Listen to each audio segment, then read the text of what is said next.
IT and technology enable great things. Speed and scale, of course, but also progress that's less easily quantified. Developments that simply wouldn't have been possible without modern technology. Computing and BCS, the Chartered Institute for IT, recognise these achievements every year at the UK IT Industry Awards. They're a chance for the industry to come together and celebrate both excellence and innovation. My name is Tom Allen and I'm the editor of Computing. Today, I'm going to be talking to Carl Harris, Executive Director for Brand at BCS, about the 2023 awards. We'll also be talking to past winners to hear their top tips for the entry process. What's the best way to craft an entry? What does the judging day look like? And of course, what has the effect of the win been on their organisation? Feel free to ask your own questions as we go. By the end of the webinar, you'll be ready to hit the stage at the UK IT Industry Awards. So, Carl, perhaps now I'll hand over to you and let you introduce yourself. Yeah, so thank you, Tom. As you said, I'm Brand Director at BCS. I'm delighted to be here for another year of our awards. We've been doing them together now for a long time, right? Since 2008, we've partnered on these awards. They've been going even before that in BCS's history. And actually, it's that kind of prestige and longevity of the awards, which is part of what we makes them so special. And actually, one of the things we're really proud of this year in particular is we've been nominated in the awards for best long-standing award ceremonies. So that's something we're really proud and excited about as well, but really pertinent as to kind of why we think these awards are special. And of course, Tom, we're really pleased this year, along with our popular categories that have done so well for us over the last few years, we've got some new categories we're excited to talk about as well, right? Yeah, let's talk about those. So we've got some really, really great ones that we, obviously, the entire judging panel sort of talked about and discussed what we were going to do late last year, or earlier this year, actually, I think it was. Yeah.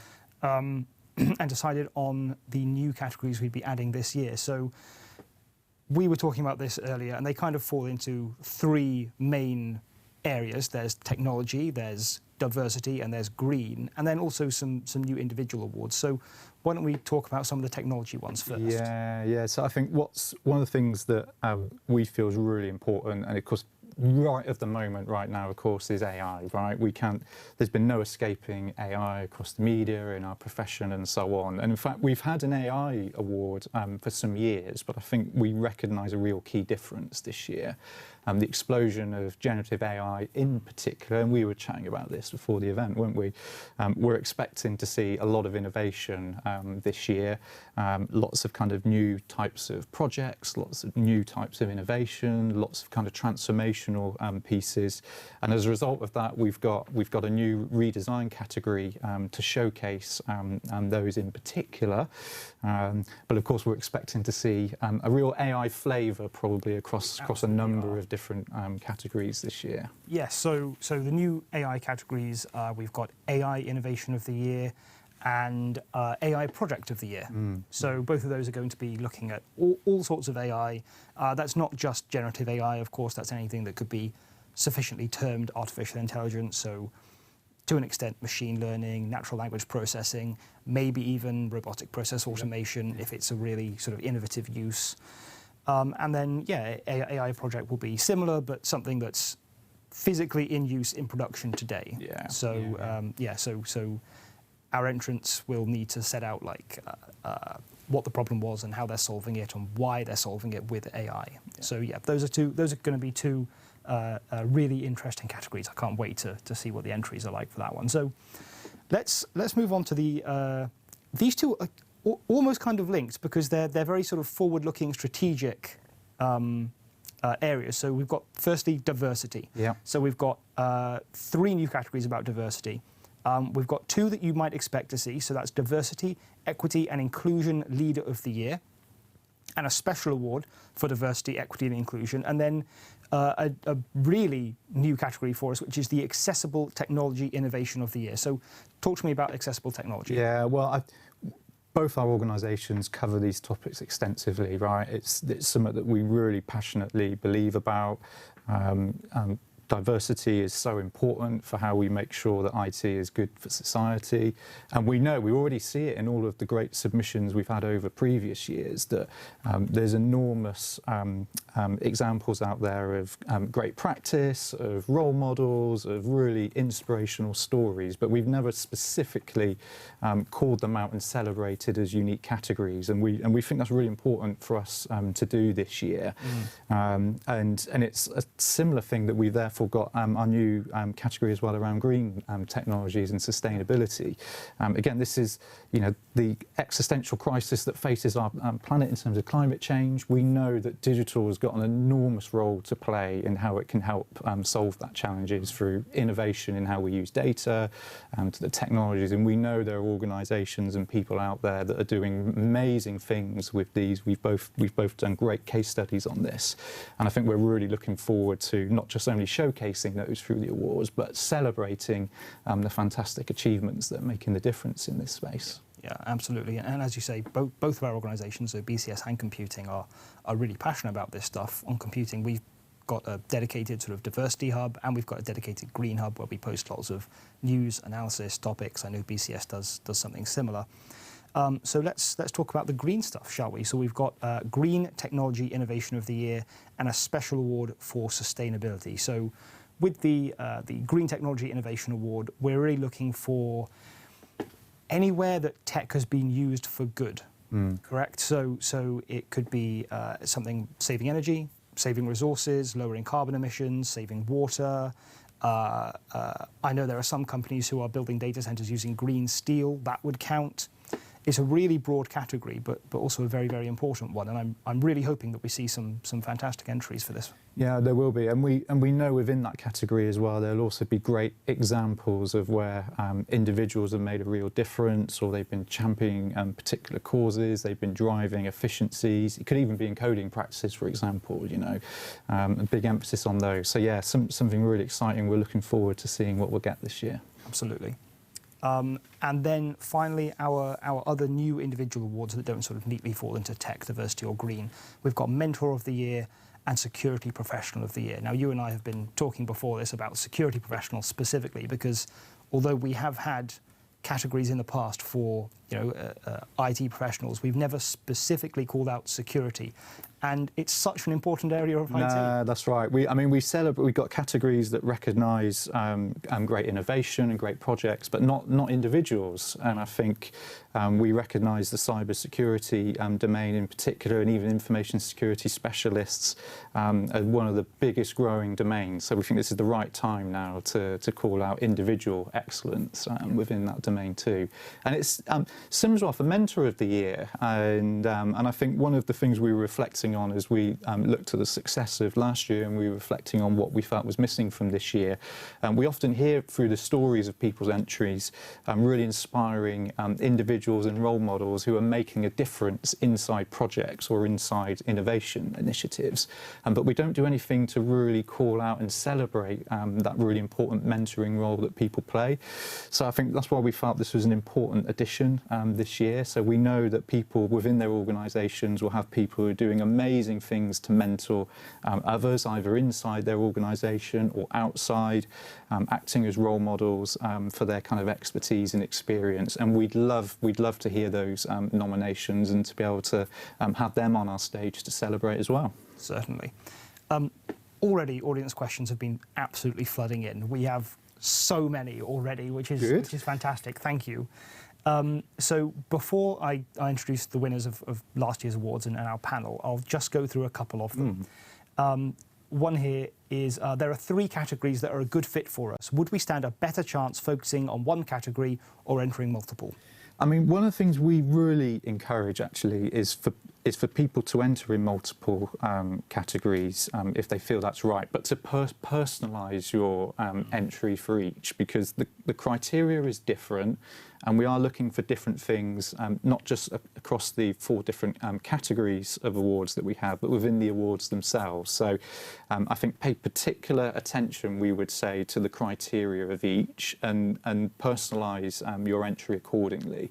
But we feel that's the best approach, and and we do. We have many years, right, where we've had multiple winners on the stage from the same organisation, where they've got amazing projects in different areas. So there's a precedent already for us welcoming that into our awards, and I would encourage it. We know it means a bit more time for people to really work on their entries, but I think at that time it pays off, right? Absolutely. Because if you just copy and paste an entry across 3 categories, hey, you can go, job's done. Yeah.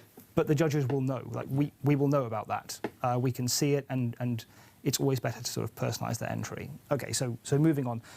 Here's one that I think I can answer, actually.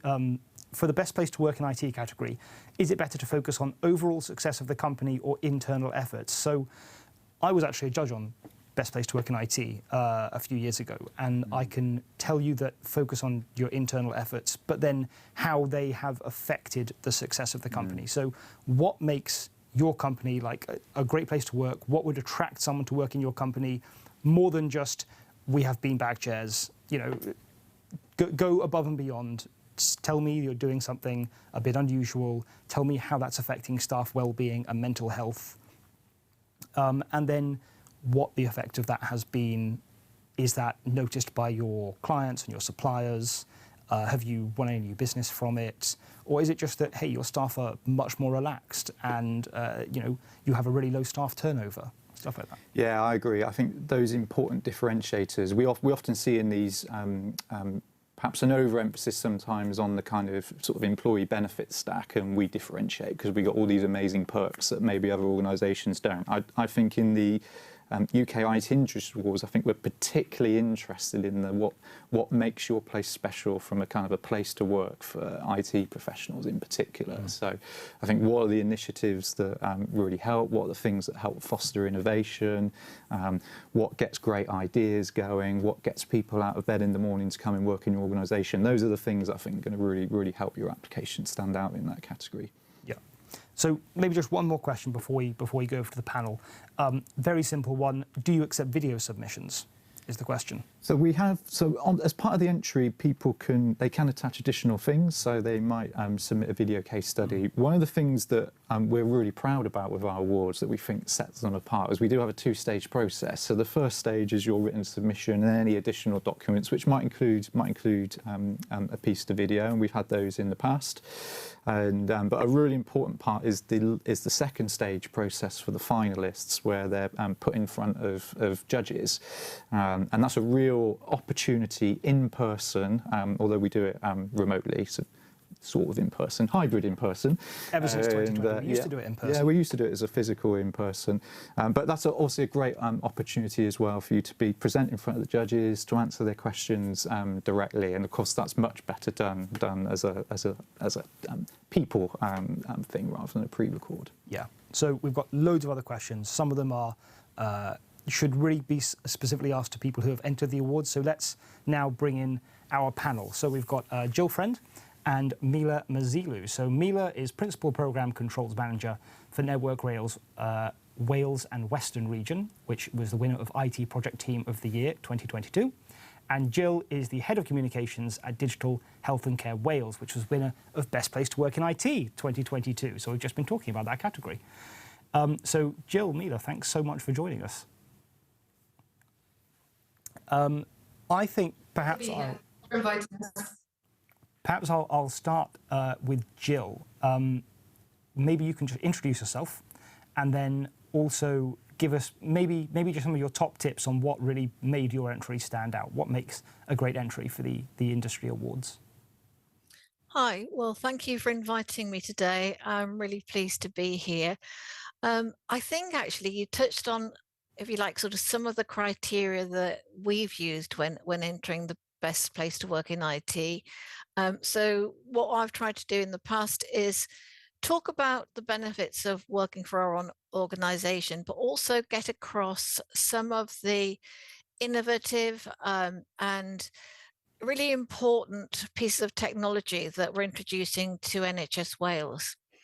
So, I think it's getting that blend of getting across the message that actually we're really proud of our organisation and the people who work for Digital Health and Care Wales, I really got this sort of sense of pride that they're actually contributing to patient care. It may not be directly, but everything that we do has an impact on how the NHS in Wales is going to run now and in the future. So what we've wanted to do is try and get that message across, and hopefully we did, because we were winners last year. But in sort of terms of sort of my own personal tips, I would say really you've absolutely got to allow enough time to put together an entry like this.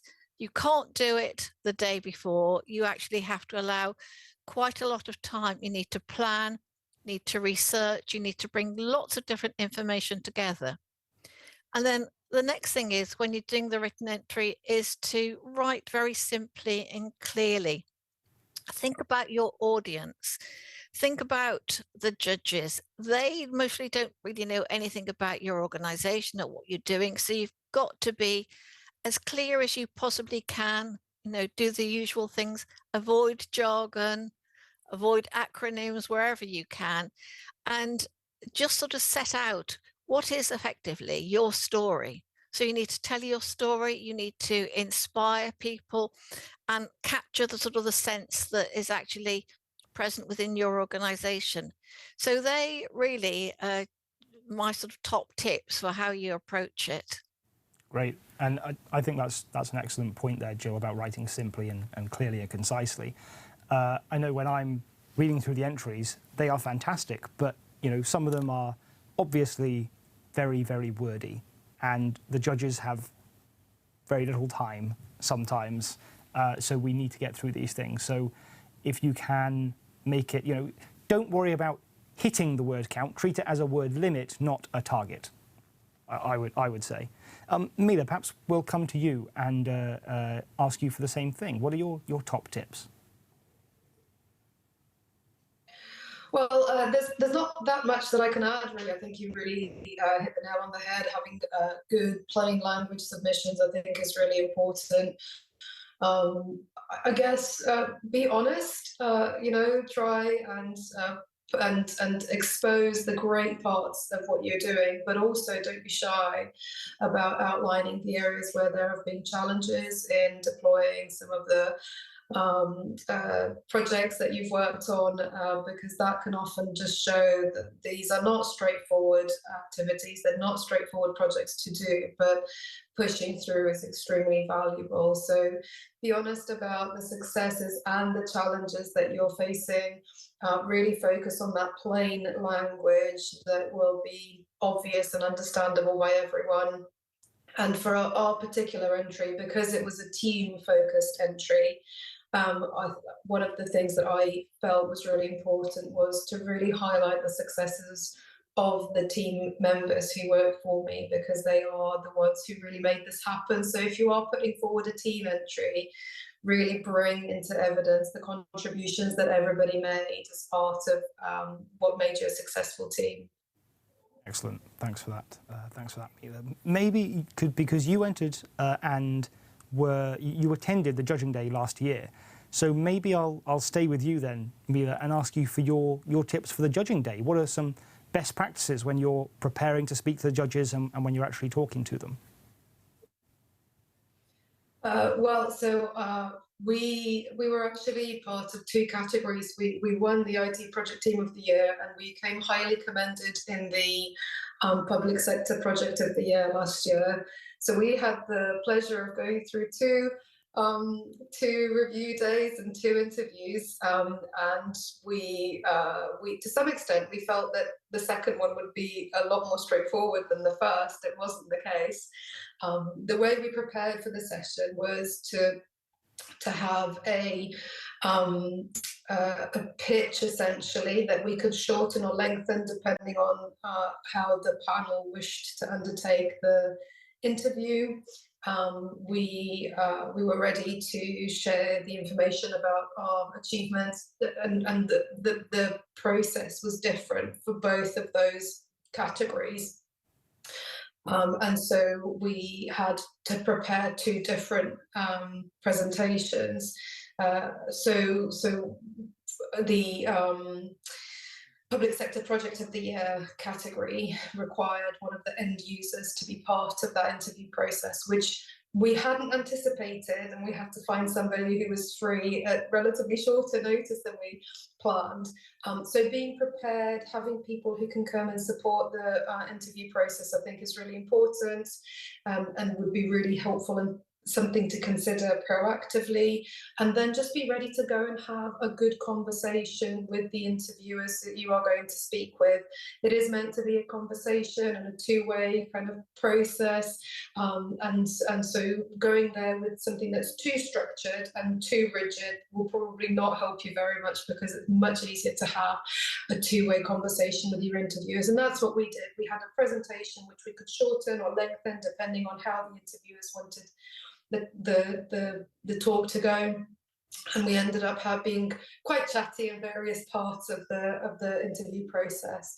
But ultimately, have fun. It's an opportunity to go and talk to some people who you haven't spoken to before, and to share with them the wonderful things that you are working on, the things that are having an impact on your organisation or on people outside of your organisation. So have fun, show off, and go and share the things that you feel proud about, and try not to be overly rigid and overly structured. Well, thanks for that, Mila. Carl, maybe I'll come back to you now. Just for some logistical information, what does the judging day look like from a practical point of view? What should they expect? Yeah, so one of the things that people will have is they'll have a virtual meeting invitation from us that is your slot. So that'll be your opportunity for when you're going to come in and the time that you'll have. Now, of course, people appreciate in some of our categories, we might have up to 10 finalists in a category. So for our judges, it will be a very busy day.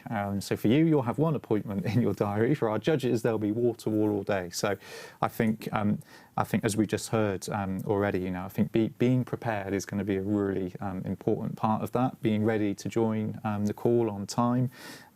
If you prepared a presentation, which I'd always suggest is a good thing to do, have that ready to go. Make sure it's nice and succinct.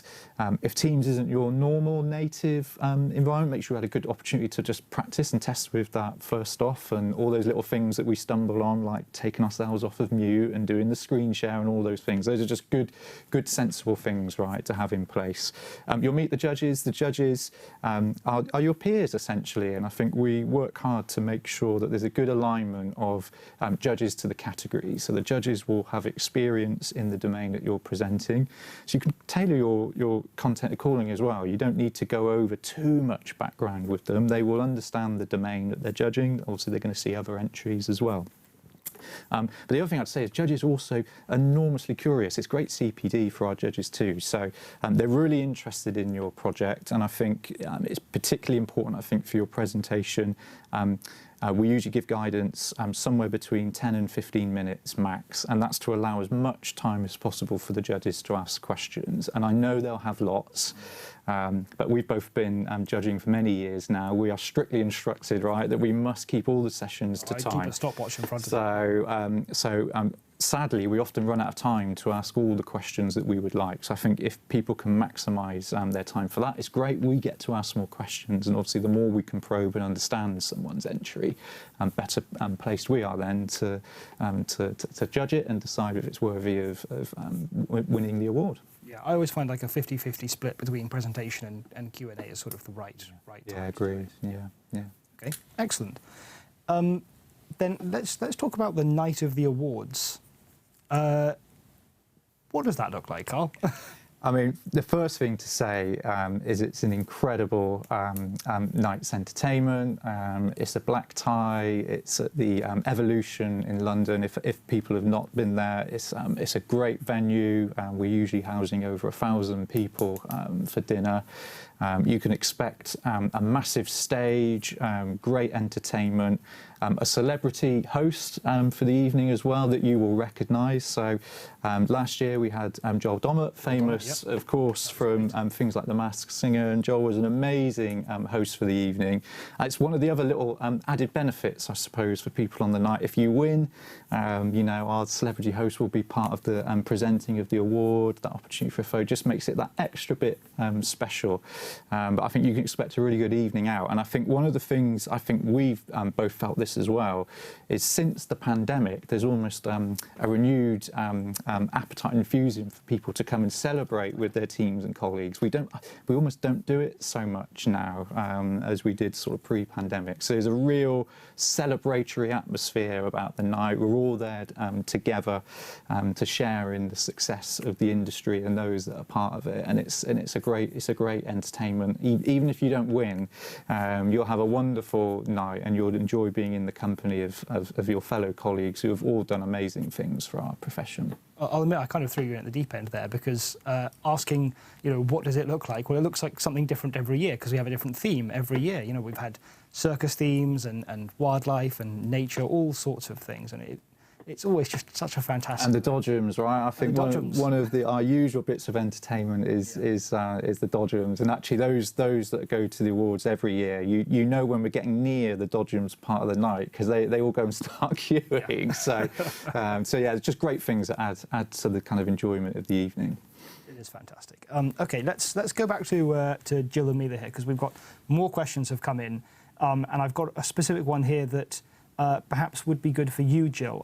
What tips do you have for corporate teams in service organisations? So not for a particular category, but how would you differentiate a service organisation from, say, a for-profit organisation? I think it's very similar to what I said earlier. You actually have to look at the category that you're entering and make sure that that's the right one. And to pick up something that was said earlier, you really also got to look at the criteria for each of those entry categories, because some clearly may not be suitable for a service organisation. And you've got to make that judgment right at the outset. But otherwise, I think the same principles apply. You've really got to have a good story to tell. If you're showing something that's innovative, you've got to produce examples.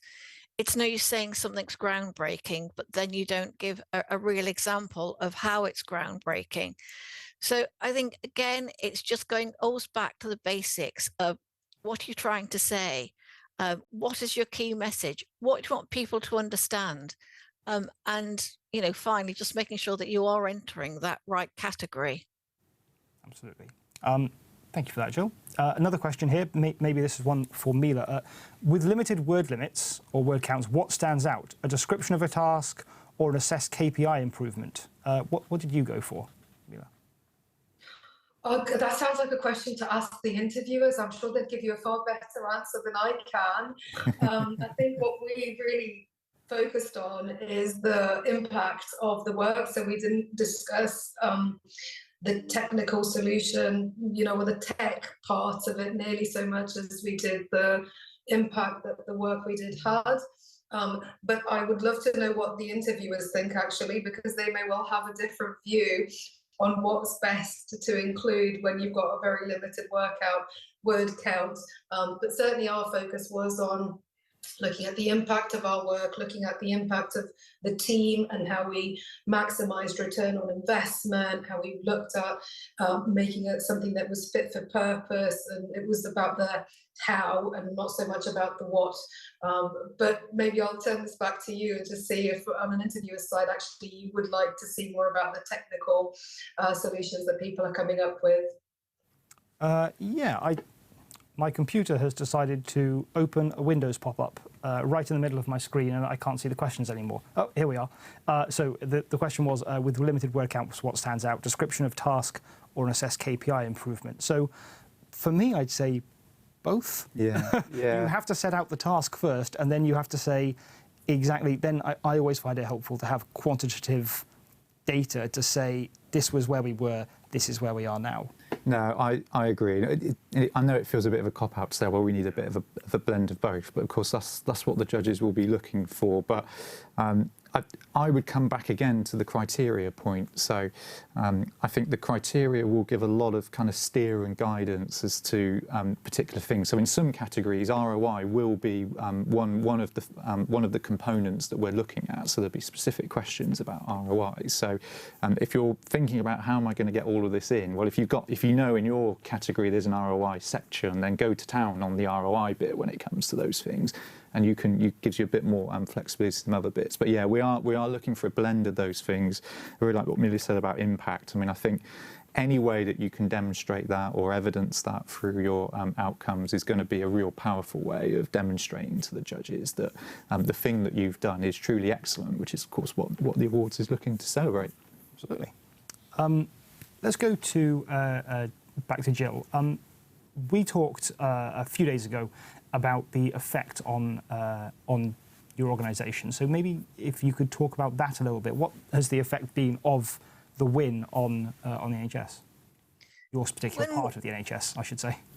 Yeah, when we first won, I think it was about sort of great sense of pride and a way of celebrating the successes of the organisation.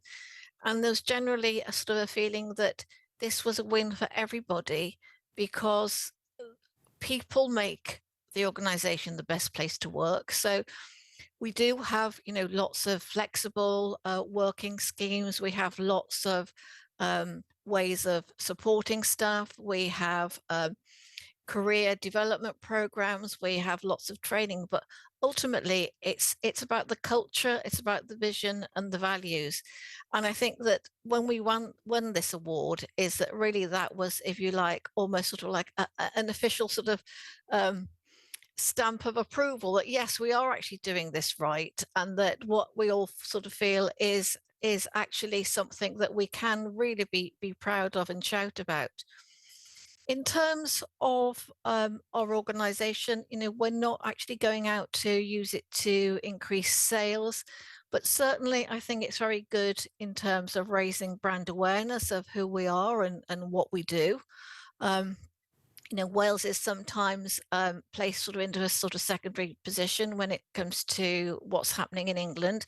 So, again, it was very good for our reputation and our morale.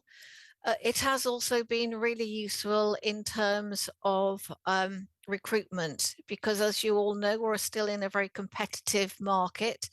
As an organisation, we can't always compete with sort of some of the commercial organisations, particularly on the salary. But what we can offer is very much sort of a different way of working. So the majority of our staff do work flexibly. They'll come into the office once or twice a week, and we've kind of really adopted modern, family-friendly ways of working.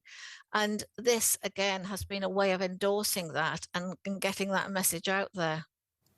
Absolutely, excellent. Mila, anything to add to that? The effect on Network Rail from the win. Well, I think taking part in something like this is always a very personal decision for a particular team to get involved with, isn't it? And I'm really, really glad that we did that. I think from our perspective, being able to get recognition for the work that we did and the success that the positive impact that work had, I think was really worthwhile, and from that perspective it was absolutely worth doing, and me and my team were thrilled to be able to be recognised for this. I think everybody who was a finalist on the night should be thrilled and proud to have been a finalist on the night as well. That there were lots and lots of people there, and from my perspective, I think we really welcomed being able to gain recognition in a field where you wouldn't traditionally expect to see our organisation, and I guess the same is the case for you, Jill. We're an infrastructure-based organisation that doesn't really often go to data events and award ceremonies. We don't really have a strong presence on it, and so being able to be there on the night was fantastic for us, and we really enjoyed it. And I think being able to get the recognition and to actually succeed and be winners was fabulous. And the team was very excited. And I think, you know, the morale angle, as you mentioned, Jill, was a very, very positive one. And it just allows us to recognise that people are doing fantastic things as part of their normal work that are having a really meaningful impact on the way their business operates. That's great. And so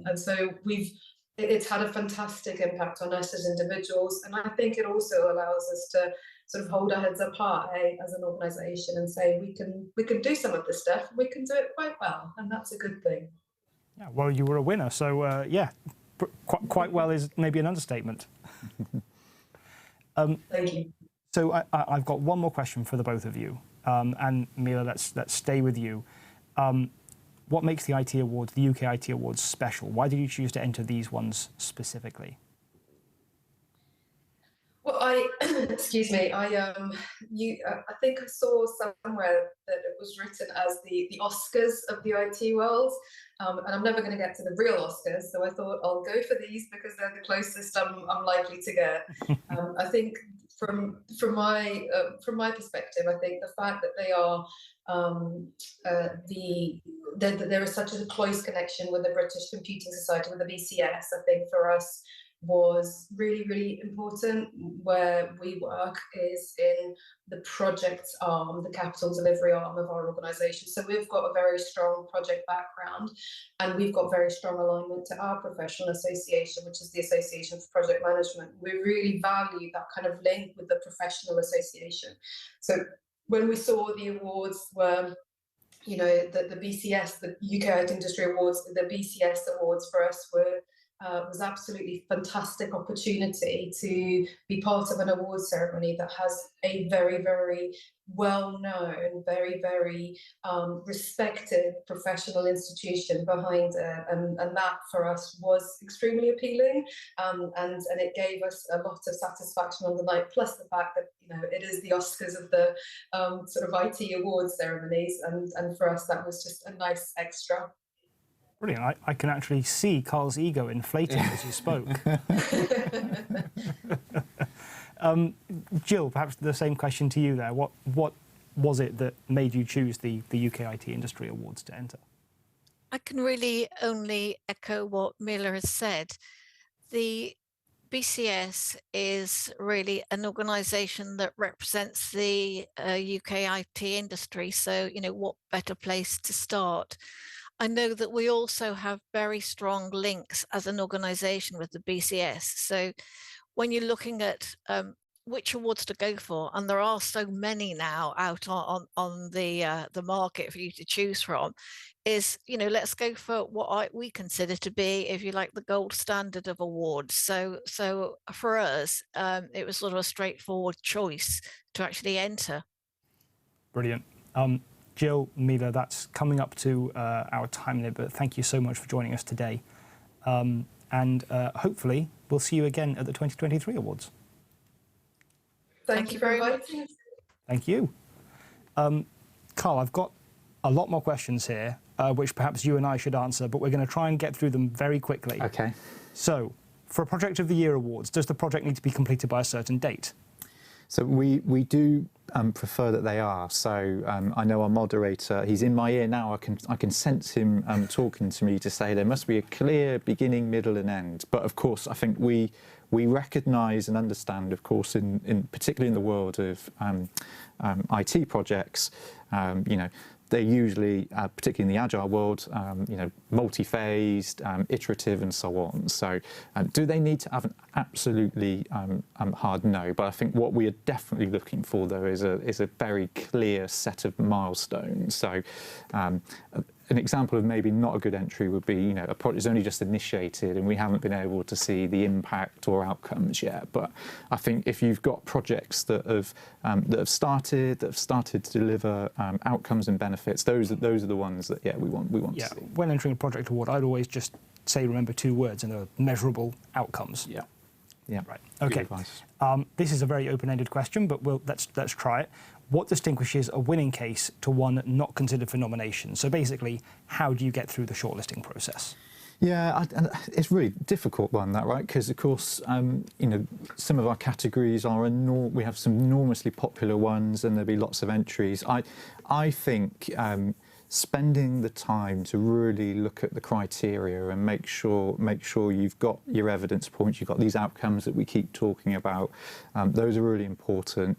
And I think to be able to show through your nomination the thing that kind of makes your entry stand out from others will be the things that have made the difference. So the people that have made the difference, the process that made the difference, the innovation.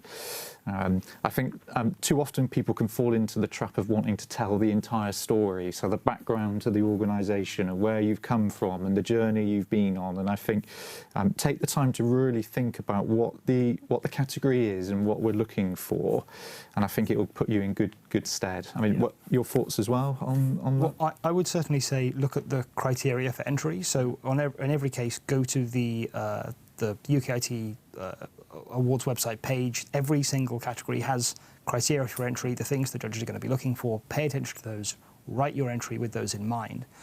And then also, I'll echo what Jill and Mila were saying, which is keep it concise. Yeah. And also what you were saying there, you know, while it's nice to have the whole history of how you got there, do the judges really need it? In most cases, no. They want to know about the project that's being entered, not the entire history of the company from when you were founded in 1832. You know, we don't need that.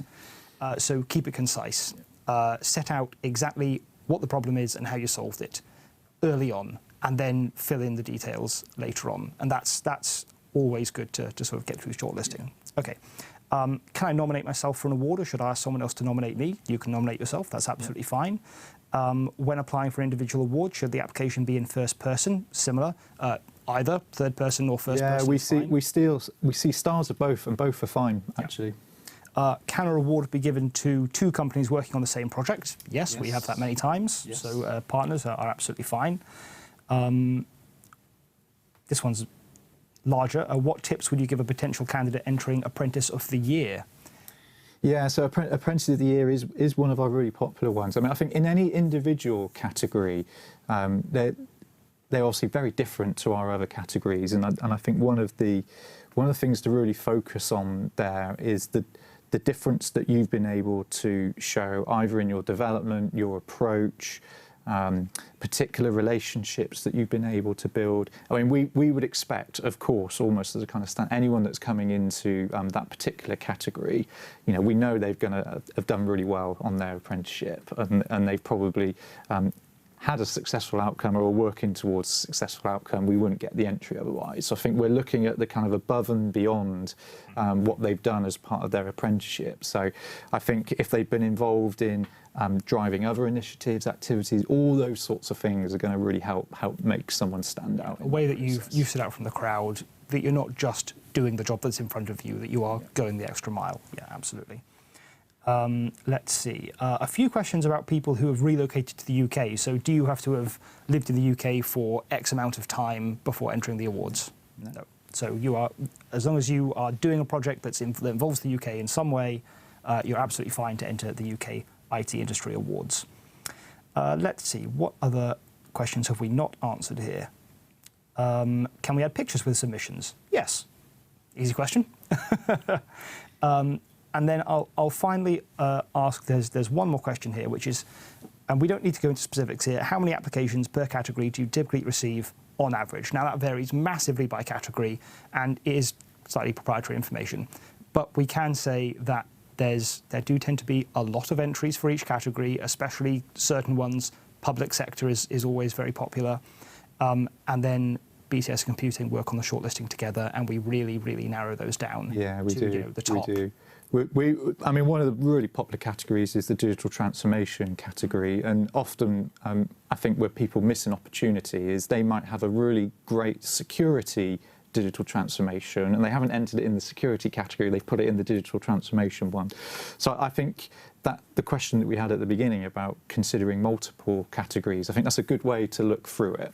And because, yeah, you might find you are entering in a very, very strong competition. So it's a good way of making sure that your thing has got a good chance of standing out. Look at it through the lens of a number of categories. Absolutely.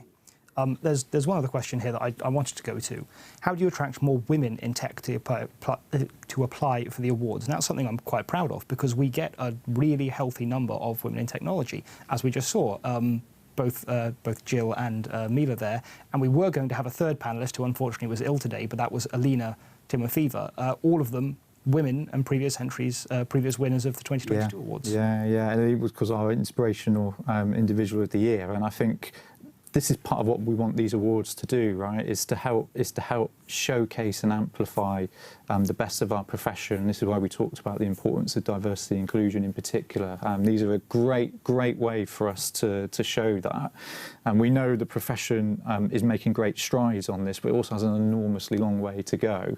But we think these are a great platform for sharing and showcasing those. And of course, Computing, you do an amazing amount of work with our winners afterwards, right, to help tell and amplify their stories. Maybe that's something you talk about a little bit as well, which helps with that process. Yeah, so we always pull winners aside for an interview after they've been on stage, and chat to them, and then follow up with them afterwards to promote them on Computing to help build their personal brand.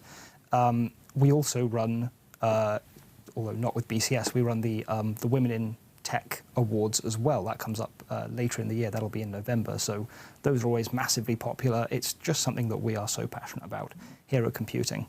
Yeah. Okay. So let's move on. We're right coming up toward the end of our time. So let's just summarise what we've learned today, Carl. Why should you enter the UK IT Industry Awards?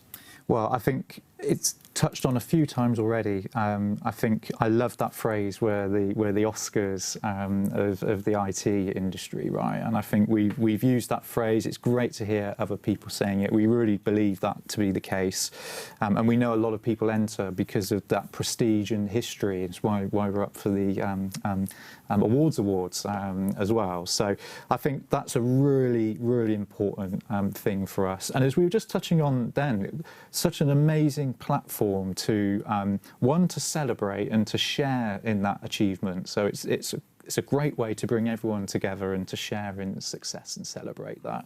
But for us to be able to use that then as a platform to inspire excellence in others. So whether that's individual practice, organisational practice, or innovation, and those for me are the kind of real things that help us stand out. Yeah, I would say it's brand recognition. That's personal and professional brand.